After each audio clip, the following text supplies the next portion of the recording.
Esse canal não é oficial do Flow, é feito por um fã. A gente aprecia o serviço dele e dá um like aí e se inscreva. Olha, eu pedi... Desculpa o... Jean, desculpa, Jean. Ele vai colocar uma coisa aqui pra mim, que é a lógica que você segue pra acreditar em Deus. Tá. E eu vou bancar o advogado cético do diabo, o cético. Vamos ver se vai dar certo. Mas tirou aquele negócio que eu pedi, né? Tá. Olha que lindo isso aí. Quando você vê esse quadro, o que ele diz pra você? Porra, que eles estão num país da Europa onde tem essas montanhas com neve. Muito bem. Esse quadro te dá uma ideia de inteligência, de projeção, de criador? Você poderia pensar no formato das coisas e como eles cada um tem o seu formato. O quadro mesmo, não tô pensando na paisagem não, o quadro, o objeto quadro. Tá. Pra mim parece... Alguém pintou esse quadro. Alguém pintou esse quadro. Sim. O Igor já matou a charada. Entendi, sim. Por que você acha que alguém pintou? Por que você acredita no pintor? Por que eu acredito no pintor? Porque... Você nunca viu o pintor. Mas é que eu já vi que é possível pintar. Eu sei que é possível pintar. Eu posso pegar um bagulho aqui e fazer uma versão tosca disso daí, agora. Mas a gente não sabe se é um pintor ser humano. Pode ser um algoritmo que fez essa imagem. Eu sei que não foi, mas poderia. Aham. Mas considerando que... Alguém programou o algoritmo. Alguém programou. Então sim. tenho... Exatamente, Sim, eu ia chegar sei, nisso. Beleza? Eu tô sendo chatão E o que mais que esse quadro te diz do pintor ou do algoritmo? Que ele pinta bem. Pinta bem. Que ele tem... Tem bom gosto com cores. Eu gosto da paisagem, parece tranquilo. Uma pessoa sensível. Sensível? Não, eu diria que ele é um cara realista, né? Porque ele tá mostrando uma imagem que parece bem real, assim, apesar de ser pintada, né? Eu sou meio burro, então eu acho que talvez seja um pouco estranho aquela montanha com neve ali e uma paisagem tão bonita pra cá, que ela me parece distoante. Tu não acha? Eu acho, mas é que eu sei que existem lugares assim, né? Que, tipo, porque a neve forma lá em cima porque é muito mais alto. Não é lá em cima, olha aqui. Lá embaixo? É. O que tem? Tá um cor de neve. Mas o Mont Blanc da Suíça é assim. Não sei, não manjo. Homem ou mulher que pintou? Não dá pra saber, eu acho. Acho que não dá pra saber. Faço ideia. Sabe quem pintou esse quadro? Adolf Hitler. Caralho, olha lá. Por que eu trouxe isso aqui pra vocês? Eu acho... Nossa, eu vibro demais. Na verdade, até quem mandou... Quem é fã de vocês, gente, eu vou falar aqui, é o Hugo Salles, meu cunhado, tá lá, viu? Tá comendo ali atrás, tá com a boca cheia de coisa também que trouxeram pra ele aqui, junto com a minha esposa ali. O cara tá com a camisa do Boca Juniors. Desculpa aí, né? E o que é pior, gente, a família da minha esposa toda é cruzeirense e eu sou atleticano. Que é? Tem do River também. Cara, tem do River Plate, tudo. Não, ele não pediu foto com vocês ainda porque tá com vergonha, mas depois vocês vão ter que tirar Vamos tirar, senão... Agora pronto, perdi o cunhado. Ou ganhou, né? Ganhou pra sempre. Mas vamos ao ponto. Eu acho... Ele mostrou muita coisa do Flow e eu tinha visto um dos cortes ali que até mostrava vocês tudo, que eu já assisti um pouco dos podcasts, mas eu sou meio ignorante. E aí mostrou o parte que você estava falando justamente com o Pondé, como é que você chegou a acreditar em Deus e tudo e tal, né? Eu acho isso muito legal e eu valorizo. De boa. Igor, na boa, não é proforme não. Mas já que eu estou bancando o cético advogado do cão, o que você tem pela natureza e pela lógica é uma certeza tão rasa como a que você tem do quadro. Que se eu te desse aqui 10 nomes para você eu ia acreditar. Você não ia nunca pensar que podia ser Hitler. Não, eu ia chutar Hitler a menos que tivesse outros nomes melhores. Absurdos. Exatamente. Né? Porque você nunca pode imaginar que um cara que matou 6 milhões de pessoas teria sensibilidade para pintar um quadro.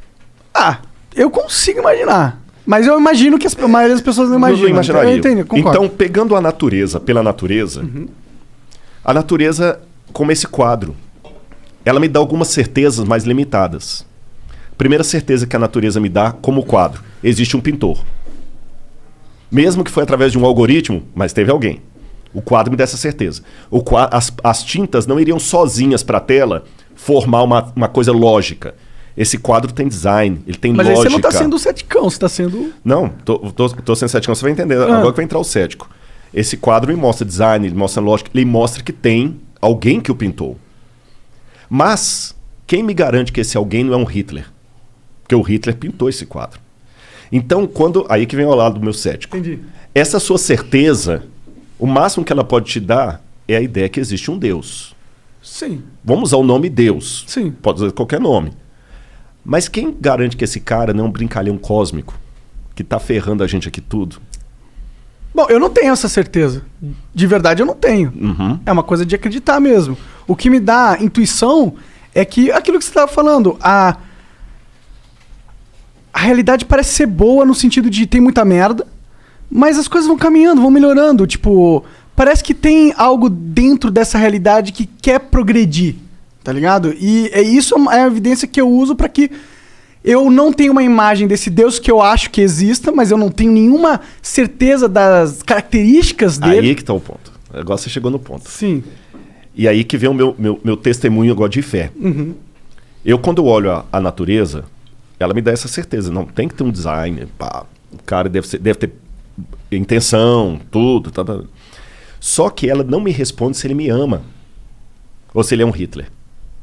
Então a primeira coisa que eu tenho que trabalhar é a possibilidade de Deus existir. Depois que eu trabalhar essa possibilidade de Deus existir, eu vou trabalhar uma segunda possibilidade. Será que ele se revela? Será que ele consegue ficar pequeno bastante para me entender?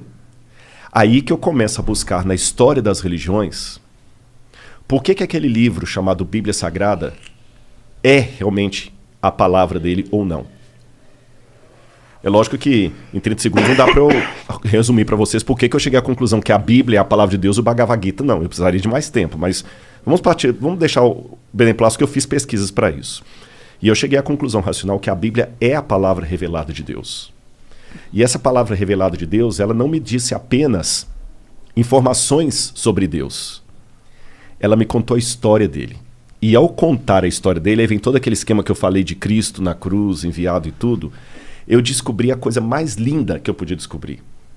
Que Deus, ele responde à minha ansiedade contraditória. Vou explicar por quê.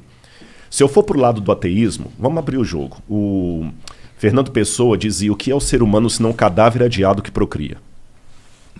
É isso que a gente é, você entendeu? É um corpo que faz sexo até morrer. Acabou. Por isso que muitos são da escola pessimista e tudo mais, porque a realidade é essa. Por mais que alguns queiram... Não, mas dá dentro do pessimismo para viver numa boa? Não dá, desculpa. Pode até ser que alguém conheceu, mas não dá. Não dá para viver numa boa. A sobriedade, ela te incomoda. Você saber que mais cedo ou mais tarde você vai morrer ou vai enterrar alguém que você ama. Pô, caramba, isso é muito dolorido.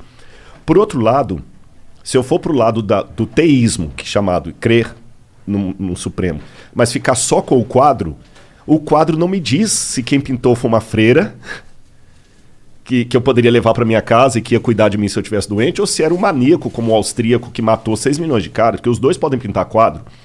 Então eu preciso de algo a mais desse Deus, além da certeza que ele existe.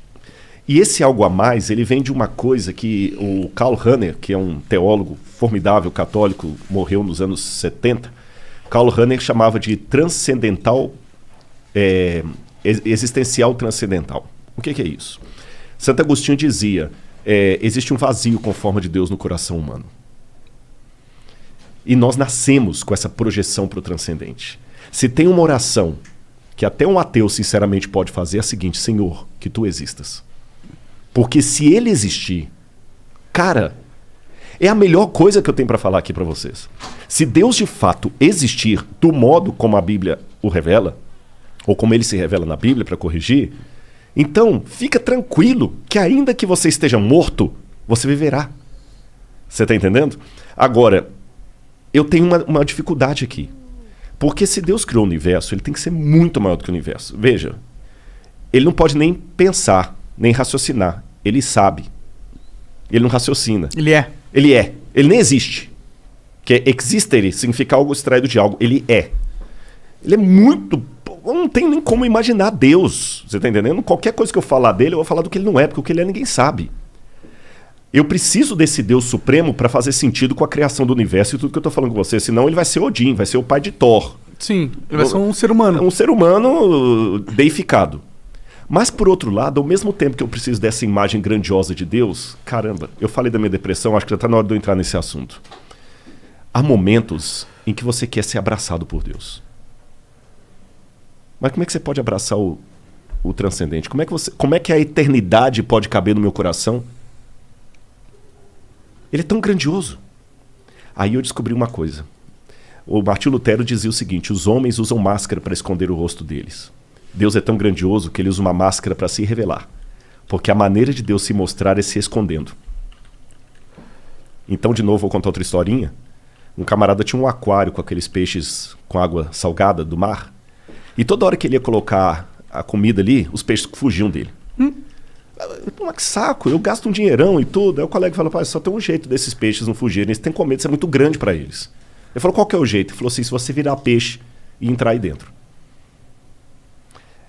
Deus se encarnou. O Evangelho de João começa, o grego é muito lindo, não é para exibir, né? João fala assim: "Enarren hologos, kai hologos en prostonteon". No princípio era o verbo, e o verbo estava com Deus, e o verbo era Deus. E o verbo se fez carne e habitou no meio de nós. E vimos a sua glória, glória como do unigênito do Pai. Então Cristo é Deus em forma humana, de uma maneira que eu possa abraçá-lo. Paulo fala que ele se esvaziou, kenosis. Então, embora ele ainda tenha toda a plenitude da divindade no corpo dele, ele é tátil. E ele deixou as marcas dele na história. E vem a arqueologia. Eu fui lá, eu vejo as coisas. Ele passou na história, ele deixou o testemunho, o rastro dele ficou aqui. O DNA, entre aspas, né? Ficou aqui. E quando você se apega a essa fé que é racional, porque se não for uma fé racional, ela é crendice, é fideísmo. Soren Kierkegaard. Não é crendice. Eu sou crente, eu não sou crédulo. Cara, essa fé entra na sua cabeça e ela pega. Aí eu não me peço explicação que eu não vou saber dar. É o que eu falei, é o sabor, você não consegue. Ela pega a sua mente, mas ela pega também o seu coração. E você, com base em tudo isso, ouve aquela voz falando assim: filho, eu tô aqui. Eu te amo. E essa voz fica o tempo todo mostrando os sinais. Eu estava muito nervoso quando eu vim para cá com essa ligação. Então, racionalmente falando, não é questão de fantasia não, racionalmente falando, Deus mandou 3 anjos. Mas quando eu falo anjo aqui, não estou falando anjo com asa, apareceu não. São 3 seres humanos, mas que naquele momento que a palavra ângelos significa enviado, ele mandou Eu estava muito chateado com a ligação do carinha lá, que queria saber quanto que eu ganhava, como se eu estivesse me enriquecendo nas coisas da igreja. Eu fiquei muito chateado. Eu falei: puxa, vai dar agora que eu queria entrar aqui num espírito light para conversar com vocês e tudo e tal. Aí veio o cara lá do hotel, eu fui pegar agora. Ele nem deixou eu pagar. Não, Rodrigo Silva, meu irmão, você vai e Deus está te abençoando. Eu nunca vi o cara na minha vida. É lógico que ele me conhece do YouTube e tal, né? Sim, você entende o porquê. Eu entendo o porquê, não foi nada sobrenatural, mas... Sim. A mente da gente, Igor e Monark, ela busca parâmetros. Quando você compra um carro, você começa a ver aquele carro toda hora na rua. Parece que a humanidade toda comprou aquele carro. Não é? Não, sempre teve aquele carro ali, mas que agora que você comprou, sua mente procura regularidade. Quando você está em comunhão com Deus, você começa a ver ele agindo. Ele agindo. Aí veio na forma desses menininhos aqui, que veio abraçar. O menino veio, o Josué, me deu um abraço tão gostoso que eu senti Deus falando assim: tá vendo? Você vai lá. Eu vou estar com você. Então, por isso, assim, por nenhum fanatismo, eu acho que vocês já deram para pegar que eu não sou fanático. Um fanático não chegaria ali brincando de paintball com você. Você entendeu? Não, fanático não deixaria eu fumar tabaco orgânico de boa aqui. Você tá entendendo? Sim, sim. Desde que você não faça xixi na minha cabeça. Não tem essas piras. Mas o que acontece? Porque Jesus conversava com todo mundo. Jesus conversava com um intelectual como Nicodemos, mas ele pegou aquela mulher também que o pessoal queria apedrejar e falou: vem cá, eu não te condeno não, vai, não peca mais, não peca mais. Você entendeu? Ele pegou os improváveis. E eu sou fã de Jesus, gente. Eu amo Jesus e eu procuro, do meu jeito humano, copiar Jesus em tudo. Consigo? Não. Mas eu tento.